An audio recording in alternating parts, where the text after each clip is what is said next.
दोस्तों, इस तरह का जो एक्सटेंशन बोर्ड होता है वह हम सभी के घरों में ज़रूरी होता है। देखिए, इसमें 4 सॉकेट है और 4 स्विच है। तो आज के इस वीडियो में मैं आपको इस बोर्ड का वायरिंग करके दिखाऊंगा। चलिए, पहले मैं इसके पीछे वाले बॉक्स को साइड में रख देता हूं और इस बोर्ड का कंप्लीट वायरिंग करके आपको दिखाता हूं। तो पहले हमें चारों स्विच और चारों 5 पिन सॉकेट के एक एक पिन को शॉर्ट करना है। तो मैं चारों स्विच के नीचे वाले पिन को और चारों सॉकेट के लेफ्ट वाले पिन को वायर की सहायता से शॉर्ट कर देता हूं। स्विच की वायरिंग के लिए मैंने रेड कलर का वायर लिया है दोस्तों। इसे मैं स्विच के नीचे वाले पिन में कनेक्शन कर देता हूं और इस पेज को टाइट कर देता हूं। देखिए, मैंने इस पेज को अच्छे से टाइट कर दिया। अब इस वायर को मैं दूसरे वाले स्विच के नीचे वाले पिन में कनेक्शन करूंगा। तो मैं इसे दूसरे वाले स्विच के नीचे वाले पिन में कनेक्शन कर देता हूं। अब हमें इसमें एक और वायर लगाना होगा दोस्तों।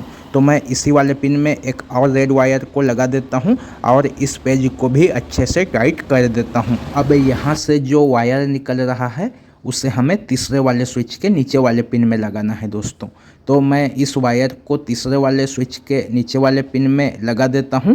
अब इसमें भी हमको एक रेड वायर और लगाना है।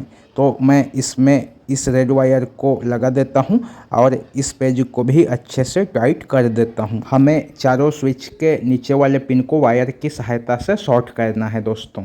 देखिए, अब इस वायर को मैं चौथे वाले स्विच में लगाऊंगा, मतलब कि चौथे वाले स्विच के नीचे वाले पिन में लगाऊंगा। तो मैं इसे नीचे वाले पिन में लगा देता हूं स्विच के और इस पेज को भी टाइट कर देता हूं। देखिए, मैंने चारों स्विच के नीचे वाले पिन में वायर का कनेक्शन कर दिया। अब हमें चारों सॉकेट के न्यूट्रल वाले पिन में ग्रीन वायर का कनेक्शन करना है। तो मैं ग्रीन वायर ले लेता हूं और इसे सॉकेट के लेफ्ट साइड वाले पिन में कनेक्शन कर देता हूं।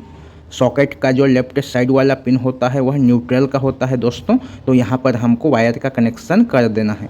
अब इस वायर को हमें दूसरे वाले सॉकेट के न्यूट्रल वाले पिन में लगाना है और फिर इसमें हमको एक और वायर लगाना है, क्योंकि इस वायर को हम तीसरे वाले सॉकेट में भी लगाएंगे। तो मैं इसी वाले पिन में एक और ग्रीन वायर को लगा देता हूं और फिर इस पेज को भी अच्छे से टाइट कर देता हूं। अब यहाँ से जो वायर निकल रहा है उसे हमें तीसरे वाले सॉकेट के न्यूट्रल वाले पिन में कनेक्शन कर देना है। तो मैं इसे तीसरे वाले सॉकेट के न्यूट्रल वाले पिन में लगा देता हूं और फिर इसमें भी एक और ग्रीन वायर का कनेक्शन कर देता हूं। देखिए दोस्तों, मैंने यहाँ पर इस ग्रीन वायर का कनेक्शन कर दिया। अब मैं इस पेज को भी अच्छे से टाइट कर देता हूं। अब ये जो ग्रीन वायर बाहर निकल गया है इसे हमें चौथे वाले सॉकेट के न्यूट्रल वाले पिन में कनेक्शन कर देना है। तो मैं इसे इस चौथे वाले सॉकेट के न्यूट्रल वाले पिन में कनेक्शन कर देता हूं और इस पेज को भी अच्छे से टाइट कर देता हूं। तो इस तरह से हमें चारों सॉकेट के एक एक पिन को और चारों स्विच के एक एक पिन को वायर की सहायता से शॉर्ट कर देना है। अब हमें 4 रेड वायर और लेना है और यहाँ से यहाँ कनेक्शन करना है और फिर यहाँ से यहाँ, यहाँ से यहाँ और यहाँ से यहाँ कनेक्शन कर देना है। ये वाला स्विच इसका है दोस्तों, ये वाला स्विच इसका है, ये वाला स्विच जो है इसका है और ये वाला स्विच इसका है। तो हमें चारों स्विच के साथ चारों सॉकेट का कनेक्शन कर देना है। तो मैं रेड वायर ले लेता हूँ और फिर इसे स्विच के ऊपर वाले पिन में कनेक्शन कर देता हूँ। देखिए, मैंने स्विच के ऊपर वाले पिन में इस वायर को लगा दिया। अब इस वायर को हमें यहाँ पर लगाना है, सॉकेट के राइट साइड वाले पिन में लगाना है, मतलब कि फेज वाले पिन में लगाना है। तो मैं इस वायर को सॉकेट में कनेक्शन कर देता हूँ और इस पेज को भी अच्छे से टाइट कर देता हूँ। अब हमें इसी तरह से दूसरे वाले सॉकेट और स्विच का कनेक्शन करना है। तो मैं इसमें भी एक रेड वायर को लगा देता हूँ और इस पेज को भी अच्छे से टाइट कर देता हूँ। अब यहाँ से जो वायर निकल रहा है इसे हमें यहाँ पर लगाना है, मतलब कि दूसरे वाले सॉकेट के फेज वाले पिन में लगाना है। तो मैं इसे सॉकेट के फेज वाले पिन में लगा देता हूँ और इस पेज को भी टाइट कर देता हूँ। अब हमें तीसरे वाले सॉकेट के साथ तीसरे वाले स्विच का कनेक्शन करना है दोस्तों। तो मैं एक वायर और ले लेता हूँ और फिर इस वायर को तीसरे वाले स्विच के ऊपर वाले पिन में कनेक्शन कर देता हूँ। अब यहाँ से जो वायर निकल रहा है इसे हमें तीसरे वाले सॉकेट के एल वाले पिन में कनेक्शन कर देना है। तो मैं इसे तीसरे वाले सॉकेट के एल वाले पिन में कनेक्शन कर देता हूँ, मतलब कि राइट साइड वाले पिन में कनेक्शन कर देता हूँ और इसे भी टाइट कर देता हूँ। अब हमें चौथे वाले स्विच और सॉकेट का कनेक्शन करना है। तो मैं इस वायर को चौथे वाले स्विच के ऊपर वाले पिन में कनेक्शन कर देता हूँ और इस पेज को भी टाइट कर देता हूँ। अब यहाँ से जो वायर निकल रहा है इसे हमें इस चौथे वाले सॉकेट के फेज वाले पिन में कनेक्शन कर देना है, मतलब कि राइट साइड वाले पिन में कनेक्शन कर देना है।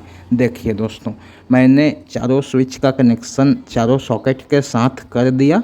अब इतने में हमारे इस एक्सटेंशन बोर्ड का वायरिंग जो है कंप्लीट हो गया। अब हमें इसमें सप्लाई के वायर का कनेक्शन करना है। तो देखिए, मैंने सप्लाई के लिए 2 वायर ले लिया है। अब इसमें का जो रेड वायर है इसे हमें स्विच के नीचे वाले पिन में लगाना है। आप किसी भी एक स्विच के नीचे वाले पिन में इस वायर का कनेक्शन कर सकते हैं। तो मैं इस वाले स्विच के नीचे वाले पिन में इस सप्लाई के वायर का कनेक्शन कर देता हूं और इस पेज को वापस से अच्छे से टाइट कर देता हूं। आप चारों स्विच में से किसी भी एक स्विच में इस वायर का कनेक्शन कर सकते हैं दोस्तों। अब हमें इसमें न्यूट्रल के वायर का कनेक्शन करना है। तो न्यूट्रल के वायर को आप चारों सॉकेट में से किसी भी एक सॉकेट के लेफ्ट साइड वाले पिन में कनेक्शन कर सकते हैं।